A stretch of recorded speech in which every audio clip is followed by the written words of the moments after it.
Hi, we are back with our interviews. We have the fortune of being here with Rob from AmiBug.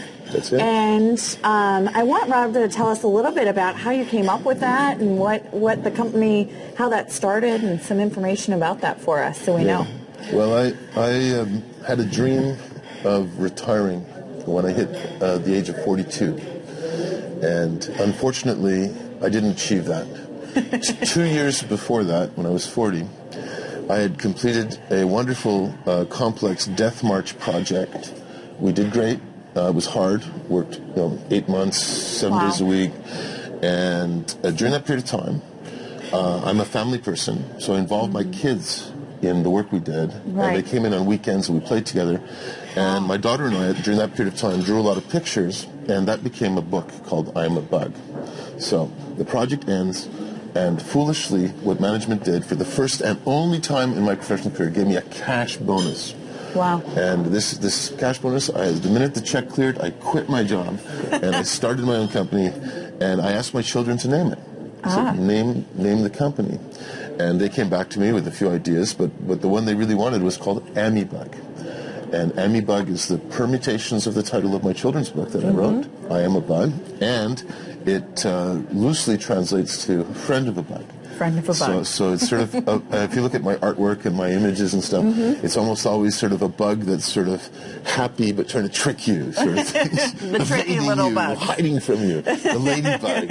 Exactly. It's a ladybug. Oh, perfect. And so from a company standpoint, what do you guys really focus on then in terms of your mission or goals?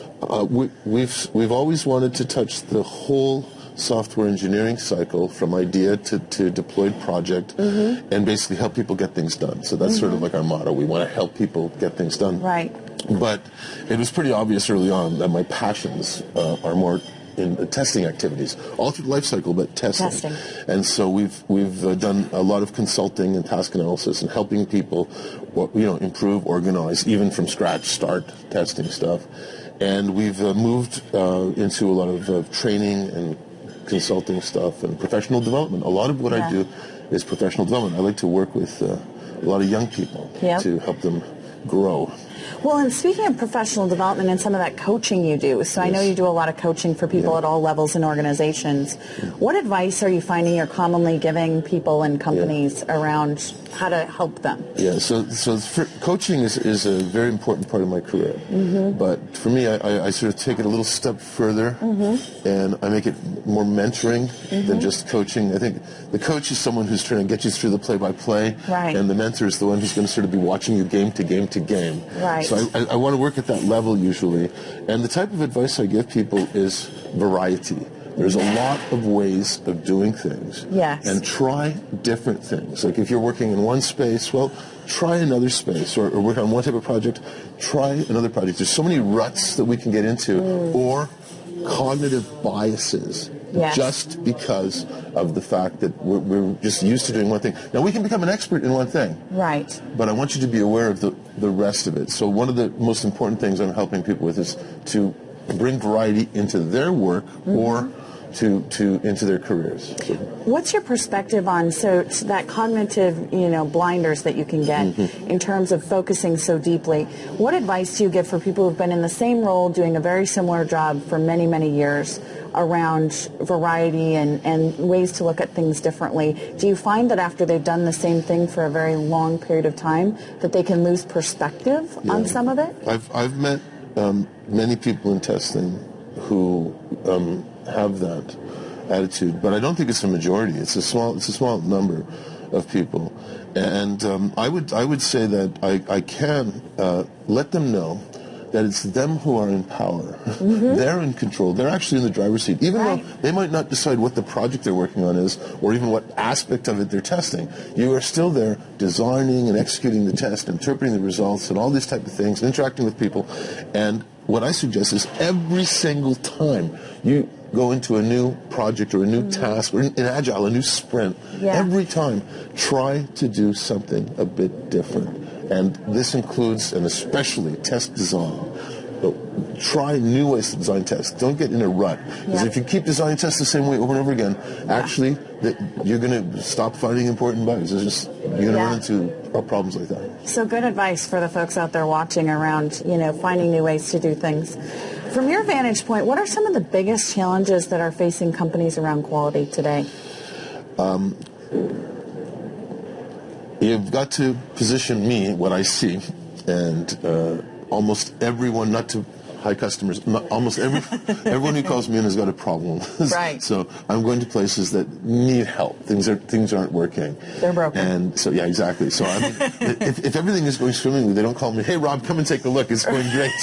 We're good. They say, hey, Rob, come and take a look. It's broken. Help us out. We're bleeding. And so from that sample perspective, it's definitely the changing roles in agile transition that I think is the number one pain point there. And it's not the agile transition, it's the way the roles are changing in the agile transition. It's a very interesting, very deep problem, very pervasive, and sometimes really requires people to literally step so far away from their work to even begin to talk to you about it, because they're stuck on a view of the role of the tester in the project, and we're doing agile, the role of the tester is still the same. Well, maybe it is, maybe it isn't. I've never known a company who's in the agile business. I know people who are in the product development business. Right. So you've got to adapt the agile to help you solve your problem. But when you're changing life cycles, you've really got to relook at what do people do. And do you see it as you're making those changes or transitions of the roles, it's like a cultural change and shift as well in the organization? Yeah, there's four factors. The most significant one is the one you just mentioned, cultural. But it blends with business, technical, organizational factors. Yes. So it's business, technical, organizational, and cultural. Culture is the one I love the most, I know the least about. It's amazing. And we're talking about the social culture and the team culture or the dynamic of the company. It's really wild. That's why I don't think we have cookbooks. I think we really have to look at core values and not core procedures. Yep, exactly. And do those core values align to what you're trying to do? And if they don't, how are you shifting them? Because the term I use is value sync. What you want to do is teach people how to get into value sync. And at the very least, find where you have a set of values here, a set of values here. What's the intersection between two? And build from there. Don't try to teach them all your values, but find what you have in common. Yep, and those intersection points. So good lesson. Not just testing, by the way. That works in everything. Life in general. So life lessons this morning as well. So you also give a session at this conference, which some of the folks didn't have the opportunity to see who are watching us virtually, around lessons learned through Monty Python. So many of you may be familiar with the movie out there. So could we discuss a little bit, Rob, about what you would see when you're in those sessions and people who get to engage in that? So I've got a franchise, Testing Lessons From. I've been doing this for many, many years, and I maybe have 24 of them over the years. Many of them are developed as keynotes. It takes a couple of years to develop one of these talks. This is not something you whip off on the plane on the way to a STAR conference. For this particular one, there's a lot of people who love the comedy of Monty Python, so it's a British comedy thing. There's several movies and a lot of TV shows. And what we do is we take some video, and all the video we're taking is publicly available on YouTube. So I give people all the links so they can do it at home. And we start off really with a bang, with a dynamic. It's 75 people, dynamic. Everybody's participating. And I will basically start by showing them. I frame it a bit, but I show them a clip. And then so they watch it. It's usually got a little bit of humor, but there's something in there that's a testing lesson. And then I draw from the community. So everybody's talking, and they're saying ideas. And at the time, my wife helped me in this one. We scribed the learnings, 2 or 3 words per learning. So we had the walls full of learnings from these clips. And then after it sort of fizzes down a little bit, and you play with the dynamic of the group, right? Then I go in there and I say, okay, now let me show you my analysis. And of course I've done some really, really deep thinking about some of these things. So I will build off of what everybody said. And what they love is the fact that they're the one helping to construct it. And there's a couple they missed, and also, by the way, you missed this one. So it's really fun. I did that. It's an open-ended presentation. Depends how much time we have to do it. I could probably go for about 3 hours. But here we did it for 55 minutes. And after the second clip, I start prodding the delegates to say, are you going to request a clip? Because I have a choice of about 30 or 40 to choose from.